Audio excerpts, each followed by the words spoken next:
Hi అండి. ఈరోజు మనము మార్కెట్కి వెళ్ళి ఏం కూరగాయలు తీసుకొచ్చినాం షార్ట్ అండ్ స్వీట్గా చెప్తాను. కీర వచ్చేసి 2 కిలోలు తీసుకొచ్చాను. ఇదిగోండి ఆలు 1 కేజీ తీసుకొచ్చాను. గోకరకాయ ఒక 1/2 కేజీ తీసుకొచ్చాను. ఆలు కేజీ హాఫ్ కేజీ చెప్పినట్టున్నాను. ఇదిగోండి పచ్చిమిర్చి ఒక 1/2 కేజీ తీసుకొచ్చా. నిమ్మకాయలు 6 తీసుకొచ్చా. బుజ్జిగా ఉండేది ఒకటి 5 రూపాయలు. తర్వాత వచ్చేసి స్వీట్ పొటాటో తీసుకొచ్చాను. కూరగాయలలో ఓన్లీ 2 కూరగాయలు, మిగిలినవన్నీ స్నాక్స్ అనమాట. ఆలు, ఈ యొక్క బీన్స్, గోకరకాయ మాత్రమే వెజిటేబుల్. తర్వాత వచ్చేసి క్యారెట్ తెచ్చాను. ఓకే 3 అనుకోండి. ఈ యొక్క ములక్కడలు తీసుకొచ్చాను. సొరకాయలు చూద్దాం అనుకుని సొరకాయలు మంచిగా అనిపించలేదు. ఇంకోండి గ్రీన్ గ్రేప్స్ మంచిగా ఉన్నాయి. అసలు వీటిపైన ఏమీ తెల్లలేదు. నాకు చూడగానే వీళ్ళు ఆర్గానిక్గా పండించారా అనిపించింది. ఏం పురుగుల మందు లేకుండా న్యాచురల్గా బాగున్నాయి అనేసి నేను కొత్తిమీర తీసుకొచ్చాను. దాంతోపాటు ఫైనల్గా వాటర్ మిలన్ తెచ్చాను. ఫైనల్ కాదు, ఇంకొకటి ఉంది. ఇదిగోండి స్వీట్ కార్న్ తీసుకొచ్చాను.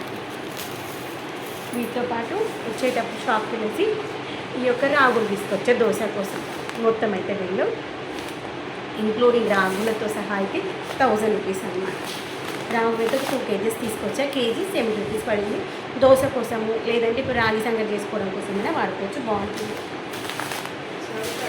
రాగి సంగటి ఎంతమందికి ఇష్టం కమెంట్ సెక్షన్ చెప్పడం మర్చిపోదు. రాగి సంగటి అయితే నాన్ వెజ్ కాంబినేషన్తో సూపర్గా అనిపిస్తుంది. రాగి దోశలు కూడా బాగుంటాయి. మీకు రాగులతో ఇంకేమేమి రెసిపీస్ చేస్తారో కూడా చెప్పడం మర్చిపోదు. రాగులతో ఇంకేంటి రాగి పిట్టు లాంటివి, రాగి జావా ఇలా చేసుకుంటూ ఉంటాం కదా. రాగి ఇడ్లీలు, రాగి దోశలు అలా రాగి అన్నం కూడా బాగుంటుంది. ఒకసారి చేశాను, కానీ ఆ రోజు నాకు అర్థమైంది ఏంటంటే రాగులు ఎక్కువసేపు నానబెట్టాలి. కొంచెం తక్కువసేపు నానబెట్టేసరికి అది మంచిగా కుక్ అవ్వలేదు అనమాట.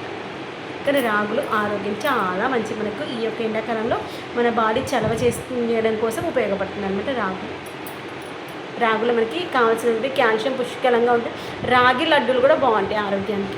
రాగులను కొంచెం దూరగా వేయించి కొంచెం నెయ్యి వేసి మిక్సీలో బరకగా మిక్సీ పట్టేసి, అది మిక్సీ పట్టేటప్పుడే కొంచెం బెల్లం, క్వాంటిటీ తగ్గట్టుగా బెల్లం వేసుకొని మంచిగా కొంచెం నెయ్యి వేసుకుంటే లడ్డూలు కట్టుకుంటే సేమ్ సున్నుండలాగా రాగి లడ్డూలు కూడా బాగుంటాయి. పిల్లలకు కావాల్సిన రిచ్ ప్రోటీన్ ఉంటుంది, ఐరన్ కంటెంట్ కూడా మంచిగా ఉంటుంది.